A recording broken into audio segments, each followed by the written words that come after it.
बिस्मिल्लाहिर्रहमानिर्रहीम। एहलियान सियालकोट में आपसे डीपीओ सियालकोट मुखातिब हूँ। आज इस वीडियो के तवस्सुत से मैं दो अहम मौज़ूआत पे आपको पैगाम देना चाहता हूँ। एक तो हुकूमत पंजाब ने मोटर व्हीकल ऑर्डिनेंस के अंदर कुछ ऐसी तब्दीलियाँ की हैं कि जिनके बाद कुछ वायोलेशंस पे उन वायोलेशंस करने वालों के खिलाफ FIR दर्ज होगी। मिसाल के तौर पर अगर कोई वन वे की वायोलेशन करेगा उसके खिलाफ FIR दर्ज होगी।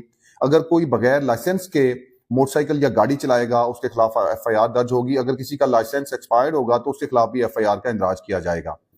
अगर कोई किसी व्हीकल को अमेंड करेगा, जैसे आपने देखा होगा कि चिंची रिक्शों को अमेंड करके बढ़ा दिया जाता है या बाज दफा मोटरसाइकिल्स के पीछे कोई और व्हीकल लगा दिया जाता है और उसको ट्रांसपोर्टेशन के लिए यूज किया जाता है, तो ऐसी अमेंडेड व्हीकल्स के खिलाफ भी FIR का इंदराज। अगर कोई बस की छत के ऊपर बच्चों को बिठाएगा, सवारियों को बिठाएगा, उनके खिलाफ FIR दर्ज होगी। इसी तरह कोई अंडर एज ड्राइवर, अगर कम उम्र का बच्चा अगर कोई भी गाड़ी चलाएगा, मोटरसाइकिल चलाएगा, तो न सिर्फ उस बच्चे के खिलाफ FIR दर्ज होगी बल्कि वो जिसकी गाड़ी होगी, जो उसका मालिक होगा, उसके खिलाफ भी कार्रवाई की जाएगी। तो इस वीडियो के तवस्सुत से मैं ये आपको बताना चाहता हूं कि आप अपने बच्चों के मुस्तकबिल के साथ मत खेलें।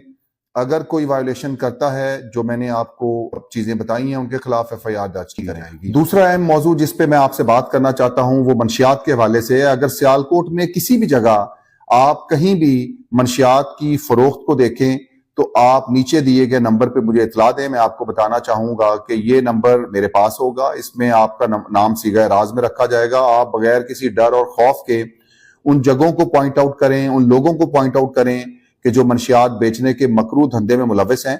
हमने एक स्पेशल कैंपेन का आगाज किया है। हम इंशाल्लाह सियालकोट से मंशियात की लानत को खत्म करेंगे। आपके ताउन से, आपकी दी हुई इतला की रोशनी में इन लोगों के खिलाफ कार्रवाइयां की जाएंगी और इनको इनके अंजाम तक पहुंचाया जाएगा। Thank you very much.